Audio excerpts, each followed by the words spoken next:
What's going on, guys? It's Tony, Urban Girl Scout Media, living the dream as always. And you know, I haven't done one of these videos in a while where I'm just front facing, just no BS, no thrills, no nothing, and just kind of talking for a bit. So that's what today's video is going to be. It's going to be Magic related. It's going to be about the Walking Dead Secret Lair and kind of my opinion about everything that's going on. Now, I have a lot to discuss. I'm going to try and do this kind of as packed together in not such a long video as possible, but there's a few things to note to start out. First is Rudy with Alpha Investments and Brian, the professor with Tolarian Academy. They both did really good jobs of expressing certain viewpoints of the community and going into certain information. So some of their stuff I'm actually going to quote in here, just kind of as a heads up. But let's dive right into it. So, Walking Dead Secret Lair, by this point you already know. I waited until we knew what all the cards were. I wanted to see what was actually going to be presented before I went all the way one way or the other on the opinion scale, because this is a very interesting moment, but it's something that's been coming for a while, and I'm going to explain why here shortly. But just in case you've been living under a rock, or maybe you just don't follow the news that much, because most Magic players don't really get on the social media threads and engage in a lot of this stuff. A lot of them just play the game. But basically, there's going to be a Secret Lair, Walking Dead theme with I believe five cards, new with unique abilities. These are not reprints, which, as a side note, remember Secret Lair was originally intended, you can find the original release memos, it was intended to be a product that they just took cards, reprinted them, but with new art. That's exactly what it was sold to us as. This is the first time they're going outside that promise, which, shocker, Wizards of the Coast lied and went back on something. So, whatever. So we finally got the last card, which, ironically enough, was the best card, in my opinion, was Rick, Fearless Leader, or some shit like that, but mono white, and really he's probably the best one. I'm not even going to go into detail here about the cards themselves, but I was waiting for all the cards, and once I saw that, saw the power level. Remember, mono white and EDH needs some help, so had they made that black white, crap, ball game, in my opinion.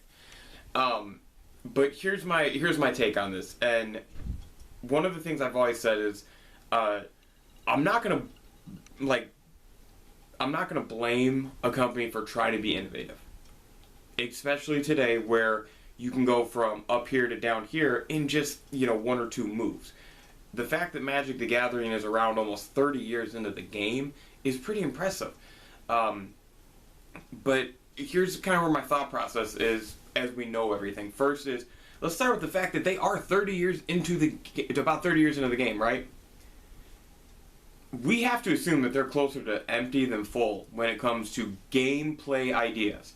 I'm not talking about promotional or crossover or reprints. I'm talking about new gameplay related ideas. We have to assume that if it's a full gauge of full to empty, they're at least halfway over towards the empty side. I can't imagine them being able to have this treasure trove of all these ideas. So that's my assumption. You can take it for what it's worth. But here's the other problem I have with this product is this has actually been coming for a while. Not even just the information that Rudy talked about where he said, this is tinfoil hat time, we're going down conspiracy theories and all of this, and all these people are, Furby and because they own the IP and all this crap. I want you to think back. They kind of did a few crossovers historically. One with the Women's Day crossover for Secret Lair, I believe they did that. Now, I know that's not a pop culture thing, but nonetheless, that is a crossover. Some of the unsets, kind of like, the one I think about the most is Spike, Tournament Player, or even the Rock, Paper, Scissors cycle. Like, they kind of crossed over into some different things. Not to this magnitude, but keep that in mind that they've done that, okay? Also, they've sat by and watched for almost the entire existence of their company that we are, all of us, taking advantage of the secondary market. They had to find a way to do it. I mean, I'm sorry, it was just a matter of time. So Secret Lair is their way of taking advantage of the secondary market.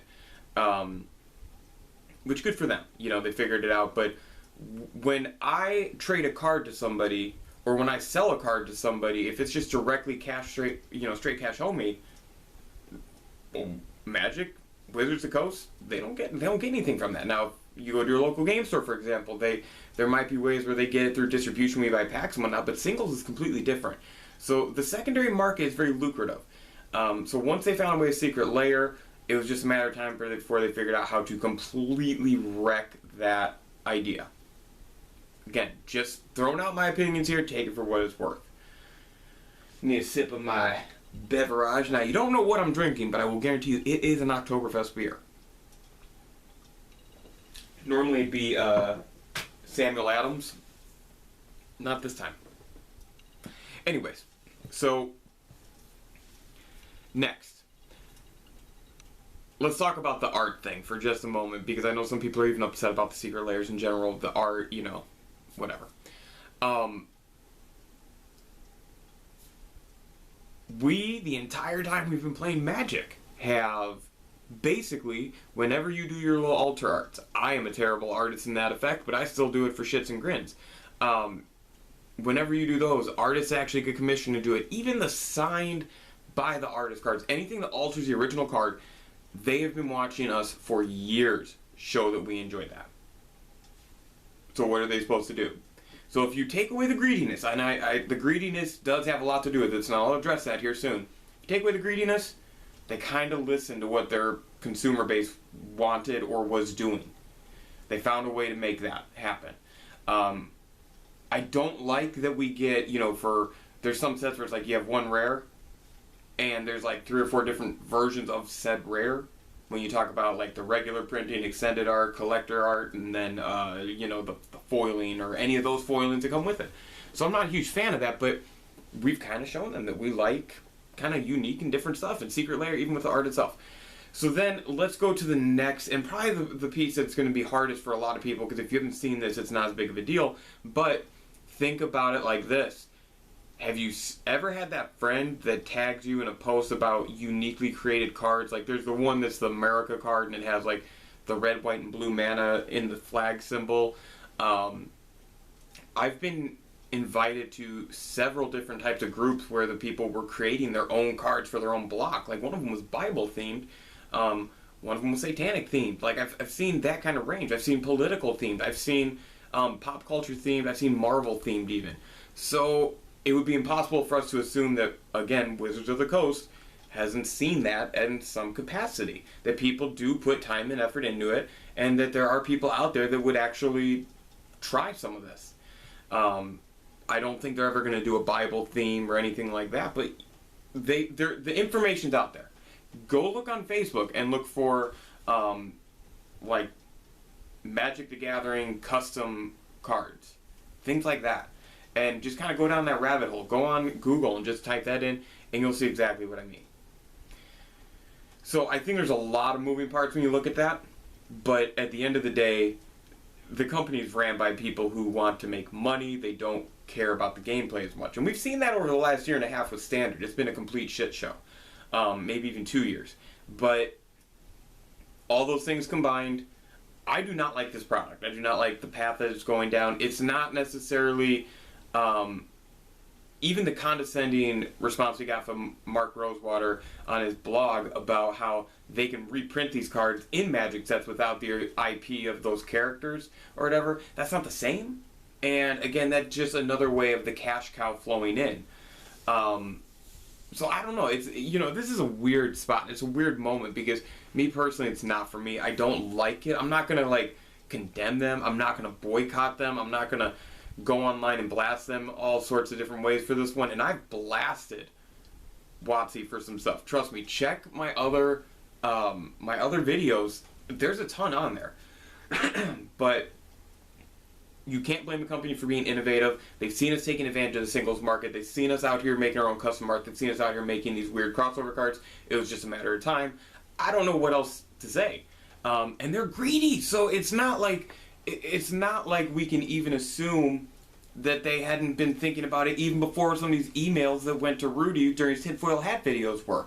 Now, as far as it goes with these cards creating kind of a new pseudo reserve list, like what the professor said, it is an issue. And the funny thing, and really the fucked up thing, is they decided to go down this pathway and sort of create a new reserve list instead of addressing any of the issues from the old reserve list.